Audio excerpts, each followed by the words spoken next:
Hello everybody, this is Dave, KD8OCZ. Today I am showing you my snap repeater system that I built using the 25mm ammunition box.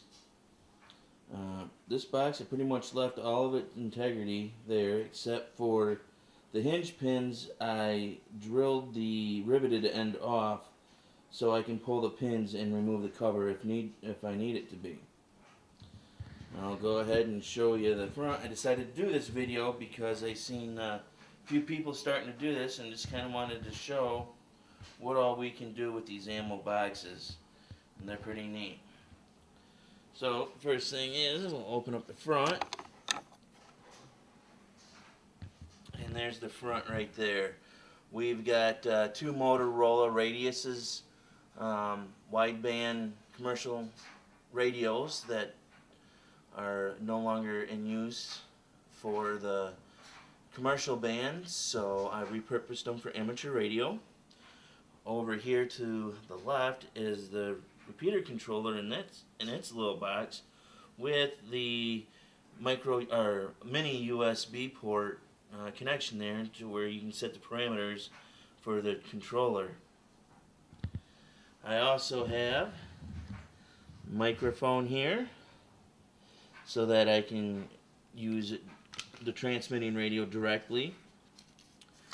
And then also I have, that will be mounted inside, that is all the channels, what frequencies they transmit and listen on, so that there's no confusion. You don't have to worry about remembering it. It's all listed in here. Now, I'll show you the back side. Okay. Now here's the back side. It opens up exactly the same way as the front. And there we have, right here we have a vent, cooling fan here, 10 amp fuse holder. We have a binding post and power pole for power to go in there. And we also have our SO239s for the transmitting and the receiving.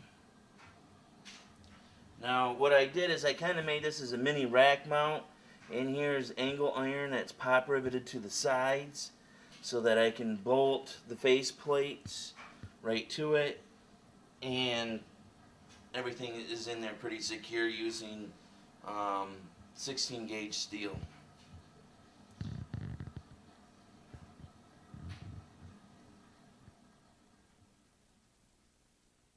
Alrighty. Now I went ahead and I hooked up a couple of dummy load antennas. There's a dummy load for the transmitter. Hooked it up to a battery. Now we can go ahead and turn her on. Right now it's set for channel 7, which is our 3/8 repeater. I'm going to go ahead and we are going to change the channel to channel 1. Change it on both on channel 1, and we do the same in this offset is going to be 146.5 on the receiving of the radio, and 147.5 for the transmitting, which is Michigan's coordination for snap repeaters. And I'll set my HT up to it.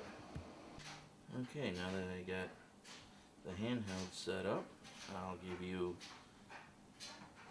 a little demonstration. Now that it's transmitting there, then we have our... One other thing I was going to mention about my repeater here is that I do have 7 different channels. One is a 1 megahertz split, channel 2 is a 2 megahertz split, and then 3 is an uncoordinated pair for the Muskegon, Michigan area, and 4, 5, 6, and 7 are all repeaters here in Muskegon, so that we have a backup repeater for any of these frequencies, or portable for doing runs or walks, anything that we may need and want to use the other repeaters for.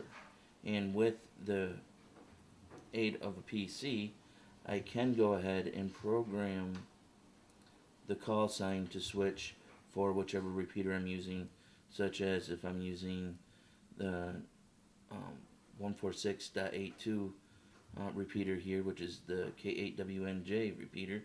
I can switch the call sign from my call sign to that call sign, so everything would be okay. I also have the computer hooked up.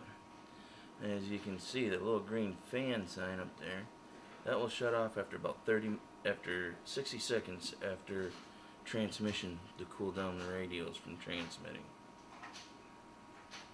And that's also the same area where you can go to change all the parameters of the repeater controller. And there's everything that you can do in there. Simple putty program, very easy to do. And that is pretty much it in a nutshell.